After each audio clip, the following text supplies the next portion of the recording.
Hello friends, welcome to my channel passion for greens. हम अपने फूलों वाले पौधों को, सब्जियों वाले पौधों को और परमानेंट प्लांट्स को हेल्दी रखने के लिए टाइम टू टाइम उन्हें फर्टिलाइजर देते रहते हैं। यह फर्टिलाइजर ऑर्गेनिक भी होते हैं और कभी-कभार हम लालच में आकर केमिकल फर्टिलाइजर भी यूज कर लेते हैं ताकि हमारे प्लांट्स की ग्रोथ जो है वह बहुत जल्दी हो जाए। अगर हम अपने आसपास देखें, अपने घर में, किचन में, तो हमें बहुत सारी ऐसी चीजें मिल जाएंगी जो कि हमारे प्लांट्स के लिए फर्टिलाइजर का काम कर सकती हैं और उनसे प्लांट्स को कोई नुकसान भी नहीं होता, फायदा ही होता है। आज की वीडियो में मैं आपके साथ एक ऐसा फर्टिलाइजर शेयर करूंगी जो कि न्यूट्रिशन से भरपूर है, पूरी तरह ऑर्गेनिक है और फ्री का है, क्योंकि हम इसे अपने घर में, किचन में जो सामान है उससे ही बना सकते हैं। तो ये फर्टिलाइजर कौन सा है, इसे कैसे तैयार करना है और इसे अपने प्लांट्स पर किस तरह से यूज करना है, यह सब बातें हम इस वीडियो में शेयर करेंगे। साथ ही इसके फायदे क्या-क्या हैं और नुकसान क्या-क्या हैं वह भी शेयर करेंगे। इसके अलावा हमें केमिकल फर्टिलाइजर और ऑर्गेनिक फर्टिलाइजर में से कौन से फर्टिलाइजर को चूज करना चाहिए, इस पर भी बात करेंगे। तो आइए वीडियो शुरू करते हैं।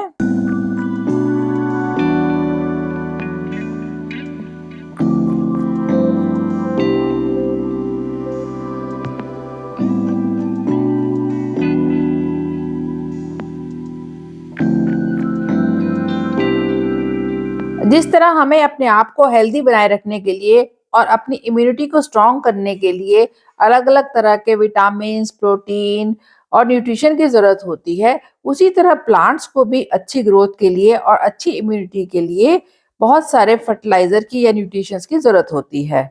इस वीडियो में भी मैं एक ऐसे ही लिक्विड फर्टिलाइज़र के बारे में बात करने वाली हूँ, जो कि बहुत ईज़ी टू मेक है, होममेड है और फ्री का है। अगर आप इसे हर 10-15 दिन में अपने प्लांट पर यूज़ करेंगे तो आपके प्लांट की ग्रोथ बहुत ही अच्छी होगी। तो आप इस वीडियो में मेरे साथ लास्ट तक बने रहिएगा। वीडियो पसंद आए तो इसे लाइक और शेयर भी कीजिए और अगर मेरे चैनल पर नए हैं तो प्लीज़ सब्सक्राइब भी कर दीजिए और बेल बटन को तो ज़रूर प्रेस कर दीजिए ताकि मेरी आगे आने वाली वीडियो का नोटिफिकेशन आपको लगातार मिलता रहे। सो फ्रेंड्स, ये है पनीर का पानी। दूध को फाड़ने के बाद अक्सर जब हम पनीर बना लेते हैं तो इस तरह का ये पानी बच जाता है, जिसे हम या तो फेंक देते हैं या फिर आटा गूंदने के लिए या सब्जी में यूज़ कर लेते हैं। लेकिन प्लांट्स पर इसका जो इस्तेमाल है वह बहुत ही ज़्यादा बेनिफिशियल है। पनीर के इस पानी को कभी भी फेंकना नहीं चाहिए, क्योंकि हम इसे कई तरह से यूज़ कर सकते हैं। जैसे किचन में बेसन की कड़ी बनाने में हम इसे यूज़ कर सकते हैं और इसका हल्का जो खट्टा टेस्ट है वह कड़ी के टेस्ट को भी बहुत दुगना कर देता है। पनीर के पानी से हम आटा भी गूंथ सकते हैं और इसे सब्जी की ग्रेवी में भी यूज़ कर सकते हैं। ऐसा करने से वह टेस्टी तो बनेगी, साथ ही साथ पौष्टिक भी होगी। पनीर के इस पानी को सादे पानी में मिलाकर नहाने से स्किन सॉफ्ट होती है और मॉइस्ट रहती है। इस पानी का इस्तेमाल आप बालों में कंडीशनर की तरह भी कर सकते हैं, जिससे कि बालों में बहुत ज़्यादा चमक आ जाती है। पनीर के इस पानी के काफ़ी मेडिसिनल बेनिफिट्स भी हैं। इसे कई तरह की बीमारियों के लिए भी यूज़ किया जाता है। तो ये तो थे पनीर के पानी को यूज़ करने के कुछ फ़ायदे। अब हमारे प्लांट्स के लिए इसके क्या फ़ायदे हैं, यह भी जान लेते हैं। सबसे पहला फ़ायदा तो यह है कि ये जो पनीर का पानी है, इसे अगर हम अपने प्लांट की मिट्टी में डालेंगे तो मिट्टी का जो पीएच लेवल है वह ठीक हो जाता है। जिन प्लांट्स को एसिडिक सॉइल पसंद है उनके लिए तो यह बहुत ही ज़्यादा बेनिफिशियल है। जैसे रोज प्लांट, बोगनविलिया या लेमन प्लांट और भी बहुत सारे प्लांट्स जो कि एसिडिक सॉइल को पसंद करते हैं, उनकी सॉइल में अगर हम इस फर्टिलाइजर को हर 15 दिन के गैप से डालेंगे तो उन प्लांट्स में हमें बहुत अच्छी ग्रोथ देखने को मिलेगी।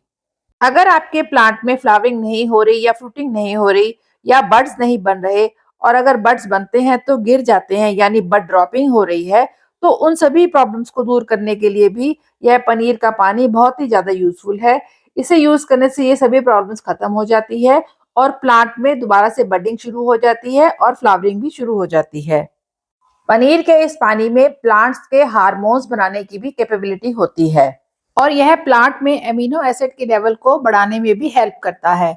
जब एमिनो एसिड का लेवल इंक्रीज होता है तो क्लोरोफिल का लेवल भी बढ़ता है और एज अ रिजल्ट प्लांट में अच्छे से ग्रोथ होनी शुरू हो जाती है, क्योंकि क्लोरोफिल के मदद से प्लांट अपना फूड अच्छे से बनाना शुरू कर देता है और साथ ही प्लांट में जो ऑक्सीजन रिलीज करने की क्षमता होती है वह भी बढ़ जाती है। ज्यादा ऑक्सीजन रिलीज होने से जो पॉल्यूशन है वह भी कम होता है और एयर प्यूरिफाई होती है। इस तरह से पनीर का यह पानी प्लांट में क्लोरोफिल को भी बढ़ाता है और प्लांट की जो इम्यूनिटी है उसको भी इंक्रीज करता है। अब यह जान लेते हैं कि इस पनीर के पानी को पौधों पर यूज कैसे करना है, क्योंकि सही इस्तेमाल से ही हम इसका पूरा फायदा उठा सकेंगे। तो पनीर के इस पानी को आप पौधों पर दो तरह से यूज कर सकते हैं। आप चाहे तो इसे डायरेक्ट गमले की मिट्टी में इस्तेमाल कर सकते हैं और चाहे तो इसका फोलियर स्प्रे पौधों के पत्तियों पर और तने पर कर सकते हैं। सबसे पहले एक बाल्टी में 10 लीटर सादा पानी ले लीजिए और उसमें 1 लीटर पनीर का पानी डाल दीजिए। इस तरह से पूरी तरह डाइल्यूट करके हम इस फर्टिलाइजर को अपने पौधों पर देने के लिए रेडी कर सकते हैं।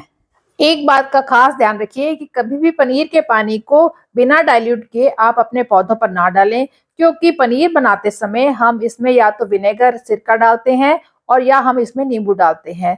इन दोनों ही चीज़ों के प्रयोग से जो पनीर का पानी है वह काफ़ी एसिडिक हो जाता है और इसे बिना डाइल्यूट के पौधों में डालने से पौधों की जड़ें जल भी सकती हैं और पौधे को फायदे की बजाय नुकसान हो जाएगा। इसलिए इस पानी को हमेशा इस तरह से डाइल्यूट करके फिर ही अपने गमले की मिट्टी में डालिए या इसे स्प्रे बॉटल में डालकर पौधे पर स्प्रे कर सकते हैं। अब इस फर्टिलाइजर को यूज कैसे करना है और कितना करना है?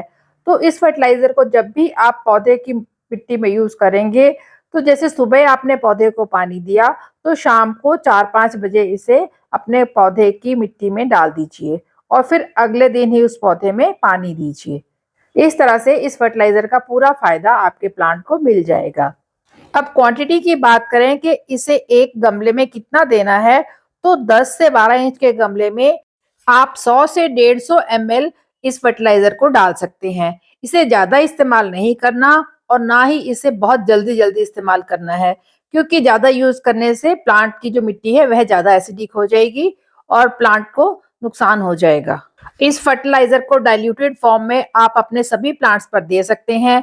आप इसे अपने देखिए इस तरह से सब्जियों वाले पौधों पर दे सकते हैं।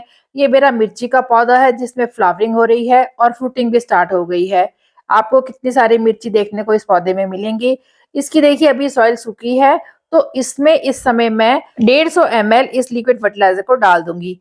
इस फर्टिलाइजर को आप अपनी सभी हरे पत्तों वाली सब्जियों पर, साग पर, धनिये पर और मेथी पर, पालक पर, सभी पर बहुत आसानी से यूज कर सकते हैं। लेकिन इसकी क्वांटिटी का ध्यान रखिए, इसे सिर्फ 100 से 150 ml ही यूज करिए। आप चाहें तो इसे अपने फ्रूटिंग वाले पौधों पे यूज कर सकते हैं। यह मेरा अनार का पौधा है जिसमें फ्रूटिंग हो रही थी और अब अनार पूरा पक गया है। इस पर भी मैं इसे यूज कर लेती हूँ। और ये है परमानेंट प्लांट्स जैसे सिंगोनियम का पौधा, एरेंथमम, फर्न और बाकी भी जितने प्लांट मैंने अपने स्टैंड पर रखे हैं उन पर मैं इन्हें थोड़ा-थोड़ा यूज कर लेती हूँ। इस फर्टिलाइजर को आपको एक दवाई की तरह यूज करना है, ना कि पूरा भर के प्लांट को दे देना है। हिबिस्कस प्लांट के लिए तो यह बहुत ही ज़्यादा फायदेमंद है, क्योंकि हिबिस्कस प्लांट को एसिडिक सॉइल बहुत ज़्यादा पसंद आती है। इससे इसकी फ्लावरिंग भी बढ़ती है और जो पत्तों का रंग है वह भी बहुत ज़्यादा ग्रीन हो जाता है। इसी तरह गुलाब के पौधे में भी इस फर्टिलाइजर का आपको बहुत फायदा देखने को मिलेगा। इस समय आप इन्हें अपने सभी पौधों पर इस्तेमाल कर सकते हैं, चाहे वह फूलों वाले पौधे हों या सब्जियों वाले पौधे हों और फलों वाले पौधों पर भी इसे इस्तेमाल कर सकते हैं। नींबू का पौधा तो इससे बहुत ज़्यादा फायदा उठा देता है। इस फर्टिलाइजर को जो पौधे ग्रोथ पर हैं उन पर ही यूज कीजिए। जो पौधे डोरमेंसी में जा रहे हैं उन पर किसी भी तरह के फर्टिलाइजर को इस्तेमाल करने का इस समय फायदा नहीं होगा। आप इस फर्टिलाइजर को डाइल्यूटेड फॉर्म में और सही क्वांटिटी में ही अपने प्लांट्स पर यूज कीजिए, ताकि सभी प्लांट्स को इसका पूरा पूरा बेनिफिट मिल सके। ये था एक ऑर्गेनिक फर्टिलाइजर जो कि होममेड होने के साथ साथ बहुत ही ज्यादा न्यूट्रिशियस है। इसमें प्लांट की ओवरऑल ग्रोथ के लिए जितने भी एलिमेंट्स जरूरी हैं, जैसे पोटेशियम, कैल्शियम, फास्फोरस, मैग्नीशियम और बहुत सारे विटामिन और माइक्रोन्यूट्रिएंट्स सभी मौजूद हैं और इनसे प्लांट्स को बहुत ज्यादा बेनिफिट होता है। तो आप भी इस फर्टिलाइजर को यूज कीजिए और केमिकल फर्टिलाइजर्स को यूज करने से बचिए, ताकि प्लांट में किसी भी तरह का साइड इफेक्ट भी ना हो पाए। आई होप इस वीडियो में दी हुई इंफॉर्मेशन आपको यूजफुल लगेगी और आपको ये वीडियो अच्छा लगेगा। तो अगर आपको ये वीडियो अच्छा लगे तो इसे लाइक कीजिए, कमेंट कीजिए, शेयर कीजिए और मेरे चैनल को सब्सक्राइब कीजिए। Thanks for watching.